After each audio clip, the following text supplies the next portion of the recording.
Sep, sandali nga lang. Bakit ba ganyan ka? Bakit ba napakadamot mo? Hindi mo man lang binigyan ng lalaki, oh. Hindi ka ba naaawa? Alam mo, Sep, kala ko ba, sabi mo sa akin kahapon na tama ako. Na dapat i-share natin yung blessing natin sa mga taong mas nangangailangan. Eh, ba't hindi mo siya binigyan? Ang damot mo, pre. Nad, hindi ako madamot. Kilala mo ako. Gusto mo ba malaman kung bakit hindi ko binibigyan yung pulube? Oo, Sep. Gusto kong malaman. Bakit nga ba? O sige, tara. Sumunod ka sa akin.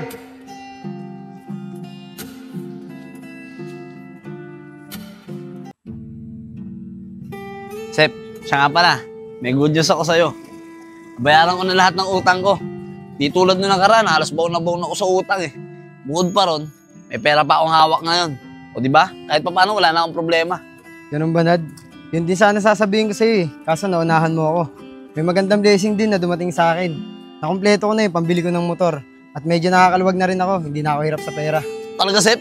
Oo. Eh dapat pagkaganyan, i-share mo yung blessing mo. Yun lang ba? Gusto mo libre kita eh. Talaga, Sep? O tara na, baka magbago pa isip mo eh. Tara. Tara. Pre, saan ba may masarap na kainan dito? May alam mo ko, Sep. Basta sumama ka sa akin. Tara. Tara. Kaso medyo mahal dun eh. Walang problema yun, pre. Kung bahala si Gastos. Kuya, baka po pwedeng humingi na pambili ng pagkain. Magutom na po kasi ako eh. Nad, tara. Kuya, ikaw na lang po. Baka po pwedeng humingi sa'yo ng pangkain. Pagpasensyaan mo na yung kasama ko ha. Medyo nagmamadali kasi kami. Pero ito, kunin mo. Maliit lang yan pero sana makatulong. Maraming salamat po, kuya. Wala yun. O paano? Dito na ako ha. Sige, kuya. Maraming salamat ulit. Sige, sige. Sep, antay!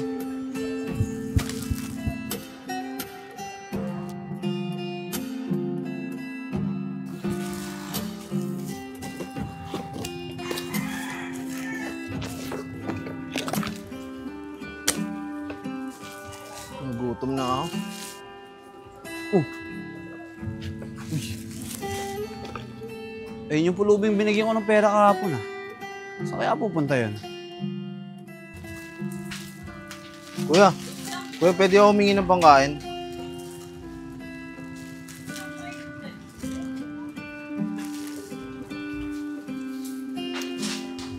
Brad, saglit lang. O ito, kunin mo. Uy, kuya. Maraming salamat dito. Napakabait niyo po talaga. Wala yun. Sige na, kumain ka na. Oy, Sep. Uy, Nad, diyan ka na pala. Ikaw talaga pre oh. Hindi mo man lang inabutan ng pangkain yung pulubi. Kawawa naman. Hayaan mo yun, Nad. Ano, tara na. Sige, tara.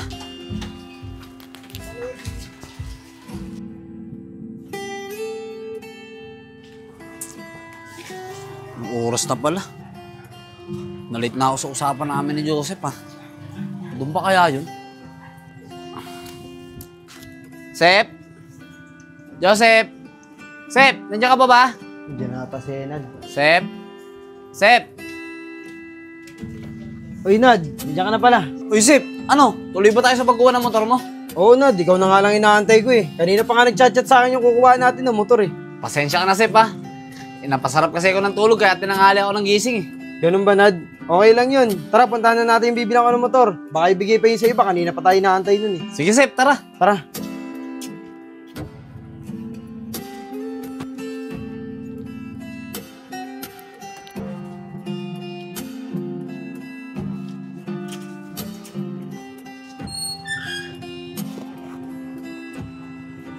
Sep, kanina pa tayo lakad ng lakad eh. Saan daw ba banda yun? Dito lang daw banda yun. Nasa bungod lang daw siya ng subdivision eh. Lakad pa tayong konti. Baka makita na natin. Oh, ayun na ata si Kuya eh. Hey boss, kayo po ba yung titingin ng motor? Oo, Kuya. Kami po yun. Sige boss, dito po tayo. Tara po. Dito po tayo boss. Ito po yung motor boss, check nyo na lang po. O, Nad, check mo na. Wala akong alam sa motor. Ikaw na bahala. O sige, Sep, ako na bahala.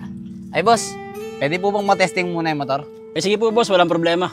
Ito po yung remote. Salamat, boss ha. Start ko muna.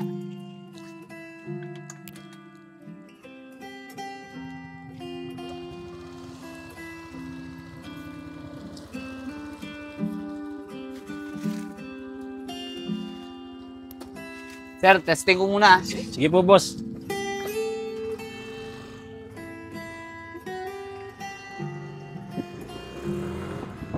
Ay boss, baka gusto niyo pong i-check yung papel. Ito po.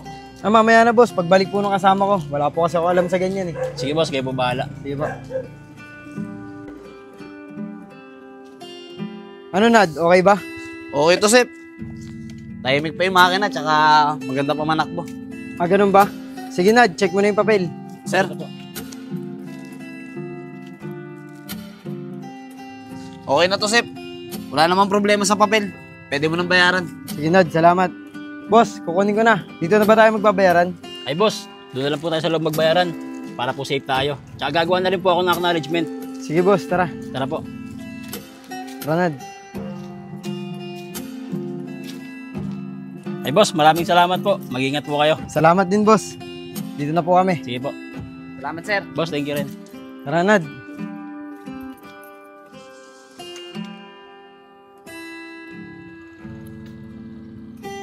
Boss, dito na kami. Boss, ingat po. Thank you, sir. Thank Thank you. you, thank you.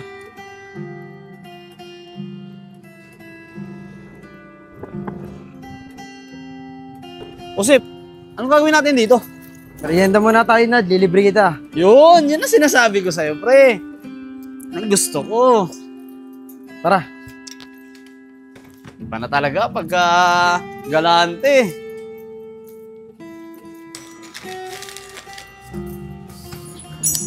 Ano Nad, okay na ba yung merienda? Okay na to, Sep. Dami na nga na ito eh. Salamat ah. Sep, alam mo, swerte mo talaga, ano? Grabe. Grabe yung mga dumadating na blessing sa'yo. Pero Sep, sana sinishare mo rin sa iba yung blessing na dumadating sa'yo. Hindi yung para sa sarili mo lang. Oo Nad, nilibre naman kita. Oo nga, Sep, nilibre mo nga ako. Pero hindi naman para sa akin yung sinasabi ko eh. Para dun sa mga taong nangangailangan talaga. Sa bagay Nad, tama ka nga. Ay, siya nga pala. Paano tayo makakauwi? May motor nga tayo, wala naman tayo helmet. Baka mahuli tayo agad niyan. Ay, oo nga pala, no? Ay, Sep, dito. Bago lumabas ng subdivision, may bilihan ng helmet dyan. Tara, bili tayo. Tara!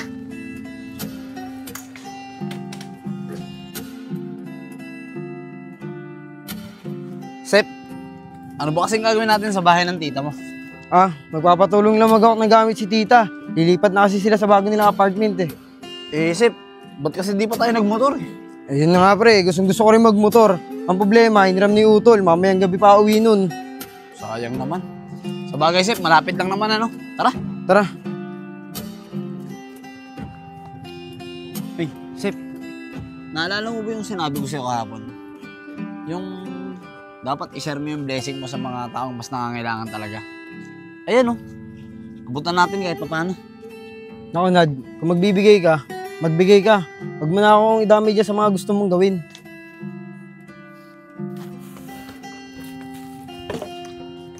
Kuya, pwede po bang humingi ng pangkain?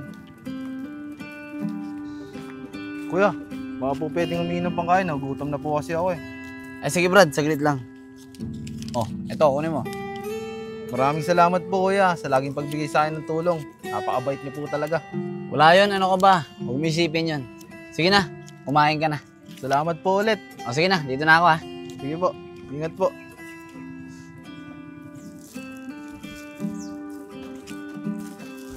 Sep, sandali nga lang.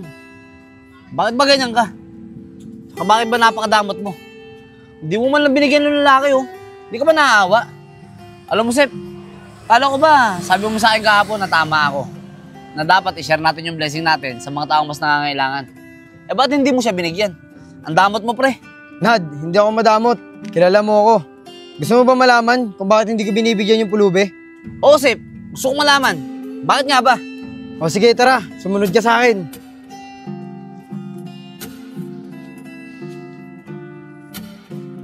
Patsang tira ko na yan, ha? Uy, sali ako dyan. Bakit? May pera ka na ba, Isko? Oo, Nico, nakapanlimos na ako. O sige, tumaya ka na rito. Oh, ito na. Titira ko na, ha? Sep, saan pa kasi tayo pupunta? Basta, sumunod ka lang.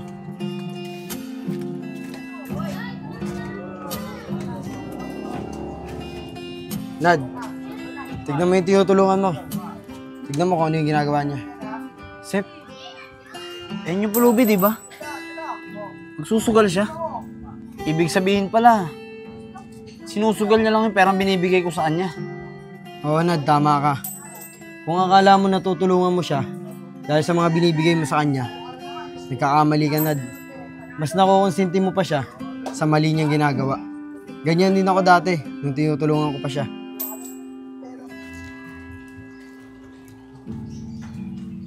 Kuya, palimos po. Pangkain lang. Hindi pa po kasi ako kumakain eh. Ganun ba? O ito, bumili ka ng pagkain, tapos kumain ka na. Salamat po, kuya. Sige, wala yan. Uy, Cisco! Nakapalimos na! Oh. Tara, puntahan natin! Oo nga, no. Tara, iyayin natin magsugal. Sige!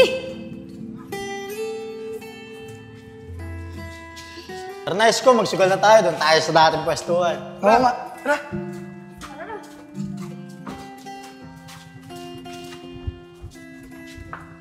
Kaya Isko, Sige, laro ko na yung 20. Sisko muna, patayin mo muna, Sisko. Ganyan lang pala ginagawa niya sa nalilimos niyang pera. Tara na, Isko. Nasusugal lang niya. Akala ko rin noon, natutulungan ko siya. Pero simula nung nakita ko siyang ganyan, doon na ako tumigil ng pagbigay ng tulong sa kanya. Pero Nad, kung gusto mo talaga siyang tulungan, huwag mo siyang bigyan ng pera. Tulungan mo siya sa ibang paraan. At iiwas mo siya sa ganyang gawain. Yun na mas magandang tulong na may bibigay mo sa kanya. Hindi ko alam, Sep eh. Magulo pa isip ko dahil sa nakita ko. Pero siguro, pag-iisipan ko muna. Tara. Tara na.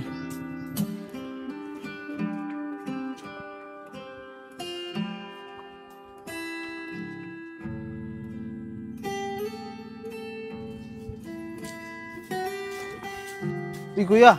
Baka po pwede makahingi ulit ng pera. Pangkain ko lang. Ay, pasensya ka na. Hindi na kita mabibigyan ng pera. Dahil alam ko na kung saan mo dinadala yung mga perang binibigay ko sa'yo. Kuya, sorry po. Wala na sa akin yun. Pero gusto mo talagang tulungan kita, sumama ka sa akin. Isasama kita dun sa trabaho pinapasukan ko. At sana, doon, mabago mo na yung buhay mo.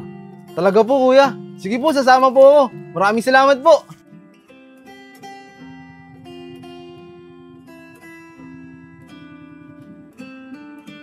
Ay, Isko, mauna ka na sa bahay. May bibili lang ako saglit sa tindahan. Sige, kuya Nad. Una na ako. Sige, sige. Kuya, baka po pwede makahingi ng konting barya. Pabibili ko lang po ng bigas. Di pa po kasi kami kumakain ng mga kapatid ko eh. Uy, si Isko yun ah. Ano yung gagawin niya? Sige na po kuya, kahit barya lang po.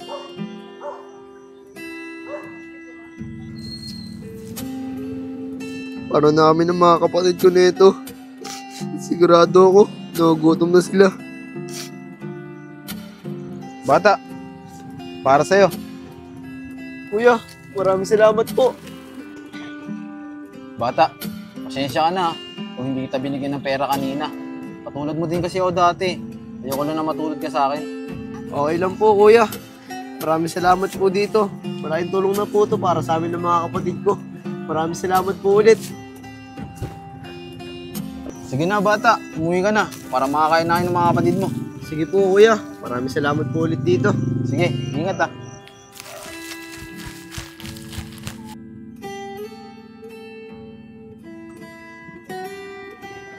Ayos, Isko. Ayos yung ginawa mo. Proud na proud ako sa'yo. Maraming salamat, kuya. Hindi dahil sa mga tulong mo, hindi ko din magagawa yun eh. Wala yun, ano ko ba? Tara, pina tayo sa bahay. Gugutom na ako eh. Tara, kuya. Nagugutom na din ako eh. Tara. Tara.